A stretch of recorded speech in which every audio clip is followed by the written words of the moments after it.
እንግዲህ አብርሽና ፍቅር ሴቶቹ ላይ መቀለድ ይዟል ማለት ነው። መቀለድ ነው ማለት ነው። አብርሃም ደግሞ ይሄ ነው ይዞ መጣ። እኔ ይሄ ልጅ ማለት ነው ህፃን ወይ ደግሞ እንደ ህፃን ነኝ እያለ አይደለም ወደ ህፃንነት ተመልሶ ጭቃ ቢያቦካ ደስ ብለኛል። ሰላም ውድ የዩቱብ ተከታታዮቼ እንዴት ናችሁ? ደህና ናችሁ? ላይክ፣ ሼር፣ ሰብስክራይብ እያደረጋችሁ አበረታቶች። እኔ የምለው ሴቶች ማለት ነው ለራሳችሁ ክብር የላችሁም እንዴ? የላችሁንም ለራሳችሁ ክብር። ለምንድነው ስትጣሩ ተጎትታችሁ የምትመጡ? ከመጣችሁ በኋላ ደግሞ ተገጥራችሁ የምታዳምጡበት ነገር የለም። አንድ ቁም ነገር የሌለ ቦታ ምን ነው የሚያስቆመ? እንደዚህ አድርጎ ፈትኖቹ ከዛ በኋላ ነው ተመልሶ ለእናንተ ባል የሚሆነው። ለምንድነው እንደዚህ አይነት ሰው እናንተ ላይ መቀለድ የለም? ለነገ ህይወታችሁ አይሰጋችሁም? ምክንያቱም አንቺም ከሆነ አንድ ልጅ ወልደሽ ማለት እንደዛ ትቀራለሽ አይደለም፣ ትጋባለሽ። ገና ልጅ ነሽ። ሲቀጥል ደግሞ ሁልጊዜ ፍቅር ልጅ ናት 12ኛ ጨርሳ ኮሌጅ ተመራ ጨርሳ የስንት አመት የ4 አመት ልጅ ያላት ሴት ልጅ ነች። ኧረ እባክህ እውነት ነው። እስከ 12ኛ አንድ ሴት ስንት ነው? 18 አመት ነው የሚሆናት። እኔ አሁን በ18 አመቴ ነው 12ኛ ስጨርስ 18 አመቴ ነው ማለት ነው። እንደዛ ማለት አንድ ሴት ልጅ 12 አመት 12ኛ ክፍል ሲሆን 18 አመት ይሞላታል ማለት ነው። ከዛ ኮሌጅ ስትማር ወደ 22 አመት ትሄዳለች። 22 ላይ ትምህርቱን ትጨርሳለች። 3 አመት ከሆነ 21 4 አመት ከሆነ እሷ ደግሞ የተማረችው ኮምፒውተር ሳይንስ ነው። ኮምፒውተር ሳይንስ 4 አመት ነው። ከዛን ወልዳለች። ኦኬ ወልዳ አተኛችም እንበል፣ ወልዳ ተምራለች እንበል። ኦኬ መውለዱን እናስቆመሽ።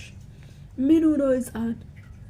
እውነታ ነው ልጅቷ በስንት አመት ስንት ወንድ ላይ ነው የምትወጪ ታዲያ በዚህ ልጅነትሽ ካለች? እውነታ እኮ ነው።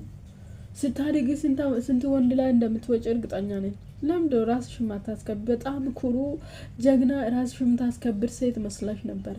ግን አንቺ ተመልሽ ከሱ ስር ነው የምትልከል። እየሰራሽ ነው። ከዚህ በፊትም ያጋጠመሽ ታውቃለሽ። ቻናልሽ እስከ መሰረቅ፣ ነገ ያለ መሰረቁ በምን ታውቃለሽ? ነገ ቻናልሽ በእንትን ለመሆኑ እንደዚህ እየተንገባገበች ነው ጽጌ። ስንት ሺህ የደረሰ ስንት መቶ ምናምን ሺህ የደረሰ ቻናል እንደገና ሀጣ ከዜሮ ጀመረች። ተመስገን እሷ ዛሬ ትልቅ ደረጃ ደርሳለች። ምክንያቱም እሷ የነሱ ድራማ ውስጥ ገብታ ነው እንደዚህ ተበላች። በጣም አልቀሳ ነበረ ጽጌ። ምክንያቱም ወርቃ ስለተነሳች ገና ወርቃ ብዙ ቻሌንጅ ውስጥ ያስለፍ ያንን ቻናል ከፈተች፣ ተበላች። አንቺም ደግሞ ድጋም እንዳትበልኝ ነው የምፈራሽ። አብርሃም እናንተ ላይ ተጫውቶ ነው ገንዘብ መስራት፣ እናንተ ላይ ቀልዶ ነው ገንዘብ መፍራት። ነገም አንቺ ላይ ሌላ ያመጣል። አንቺ ስትራክሺ፣ አሁን ደግሞ ትንሽ እየታየልሽ ነው።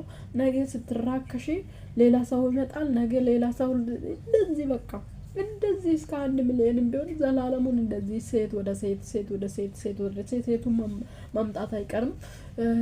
ስነዘንዞ አታውም። እናንተ ሄዳችሁ ከሱ ጋር ኝኝኝ ካላላችሁ ይሄ ልጅ ያቆማል።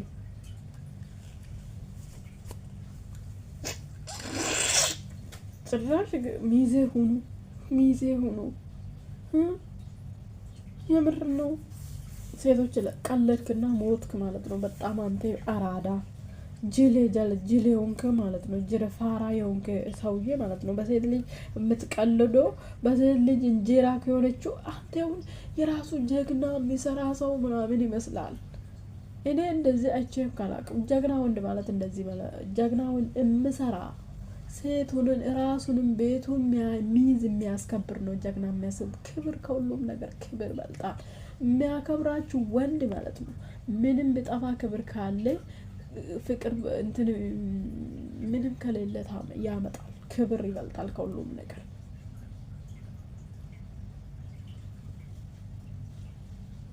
እንደዛ ይመስላችኋል? እንደዛ ነው የምትሞኙ። ታሞኛችሁ በጣም ተጎትታችሁ የምትሄዱበት ተጎትታችሁ እዛ ተገትረኝ።